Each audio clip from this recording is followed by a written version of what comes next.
Hey guys, welcome or welcome back. I am not finished with my basement yet, but in this video I will give you a little rundown on how much I spent and how difficult it was for a beginner that doesn't know anything about flooring.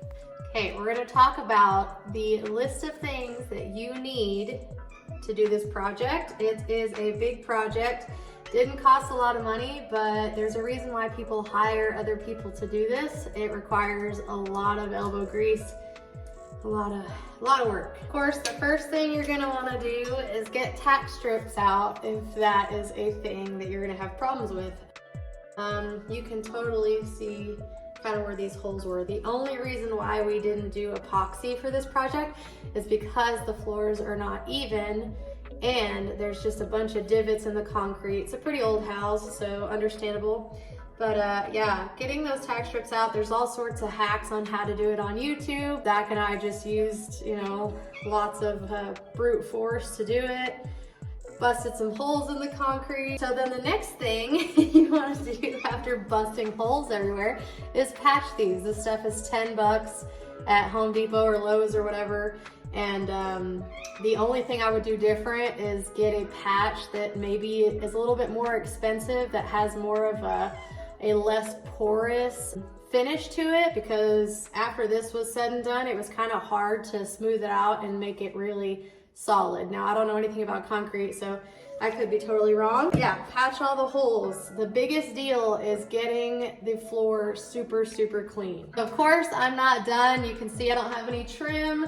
I'm trying to figure some other stuff out on how I want the finishing touches to be. I'm just talking about the floor, and that's it. People use mops and everything, but I got on my hands and knees and tried to clean as much as I could. If you have carpet glue, that is gonna be a pain. So this stuff is really good for that. It gets it right up. You just let it soak on the really bad spots for a while. Make sure it's really ventilated when you use this stuff, because it's nasty. It's really potent.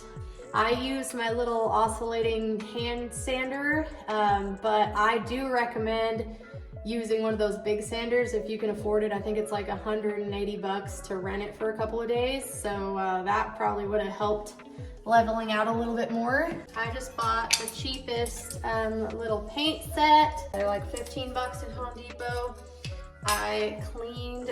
I'm like underestimating, or I'm like underplaying how much I cleaned. You're gonna spend a ton of time cleaning the floor if you have a lot of floor to cover. I spent a couple of days just cleaning and getting it prepped to get paint on it. I painted the edges first, all the way around the entire downstairs before I used my roller. So the paint I ended up getting is the Behr Premium Porch and Patio floor paint. This just had the best reviews. This is what was available to me, and you can tint it pretty much whatever color you want. So I picked a really pretty dark brown. If anybody's wondering, the color was like aging barrel. I did 3 coats on the highest traffic areas and 2 coats everywhere else, and then I kind of spot did a few things. I'll show you. No trim, excuse that. I'm working on that, but it's not perfect. There's a couple little divots on the floor that you can't level out without leveling the entire floor. But then you also have cracks. I would say if I knew how to fix that and knew how to change that, that would be one thing that I would have done differently, is making sure that I could fix all of that. But I really like how the color turned out. It's really pretty. It's just like I said, it's not perfect. We got some cracks here, but just a basement. We're just renting, and if we can make the value go up and be able to utilize the basement, then let's do it.